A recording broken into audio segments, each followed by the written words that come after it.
Hai, jumpa lagi di channel motivasi. Topik kita hari ini adalah sederhanakan hidup kita.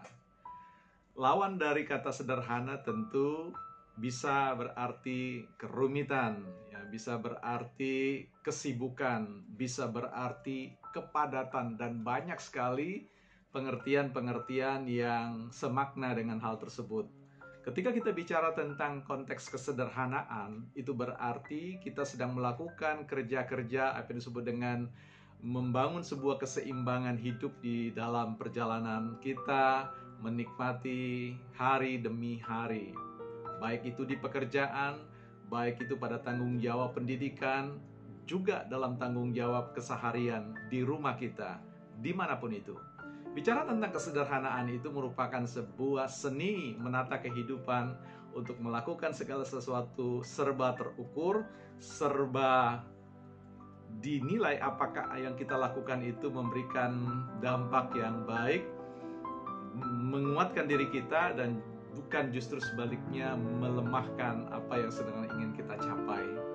Kita tahu bahwa kepadatan, kesibukan yang terus-menerus hadir di dalam diri kita ini, dalam kehidupan ini, tidak pernah berhenti, tidak pernah surut, justru menjadi sebuah gelombang pasang yang luar biasa hebatnya dari hari ke hari sampai pada titik tertentu.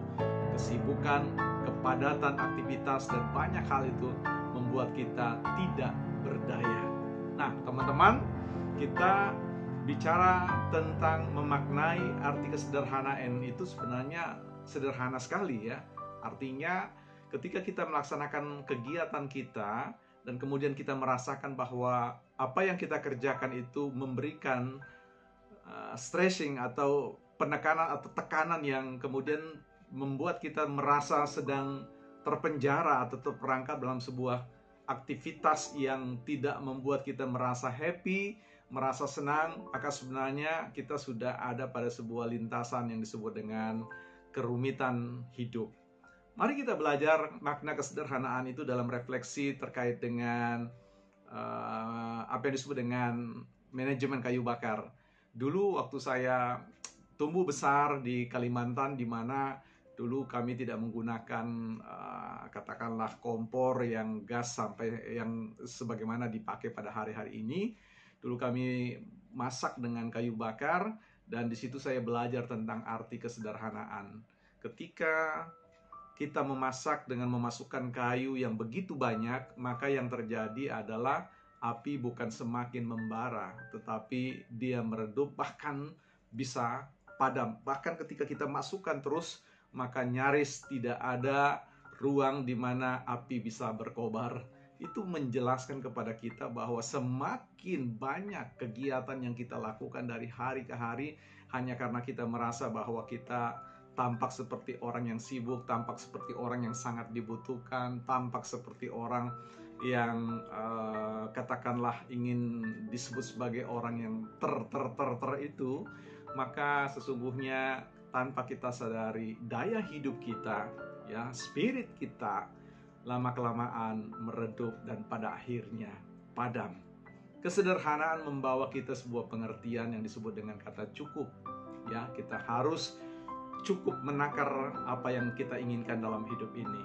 Kita juga bisa belajar dari pelajaran para petani di sawah yang mengusir burung-burung pipit di sawah. Pandanglah mereka, bagaimana mereka terbang ke sebuah bidang sawah, ke sawah di mana banyak sekali bulir-bulir padi yang luar biasa. Tetapi para kawanan atau kumpulan burung pipit ini selalu datang dan kemudian mengambil secukupnya, ya. Nah, karena itu teman-teman, kita tidak pernah melihat bahwa ada burung pipit itu jatuh dari udara oleh karena kegemukan. Nah, ini menjadi sebuah hal yang menarik bagi kita untuk mengatakan bahwa sederhanakan hidup kita, ya, sederhanakan makanan kita, sederhanakan pakaian kita, sederhanakan cara berpikir kita, ya. Segala yang sederhana itu sesuatu yang cukup, sesuatu yang memberikan ruang bagi kita untuk dapat menikmati sebuah perjalanan hidup ini. Seluruh aktivitas yang padat itu pada akhirnya tidak menimbulkan apa yang disebut dengan kesukacitaan atau kegembiraan, satu kondisi di mana kita bisa menikmati apa yang kita kerjakan. kerumitan-kerumitan dalam hidup kita ini sebenarnya menguras habis energi positif dalam diri kita. Sejatinya kita tidak perlu harus berada di semua tempat. Sejatinya kita tidak penting untuk menjadi orang yang harus diberikan tepuk tangan, kemudian disebut-sebut, ditulis di majalah ini, koran ini, masuk televisi ini, dan sebagainya. Kehidupan kita adalah kehidupan yang harusnya mengalir. Di mana seharusnya kita mengalir dan menikmati aliran itu. Disitulah kemudian kita menghabiskan waktu menikmati sebuah perjalanan hidup kita yang sekali lagi kita bisa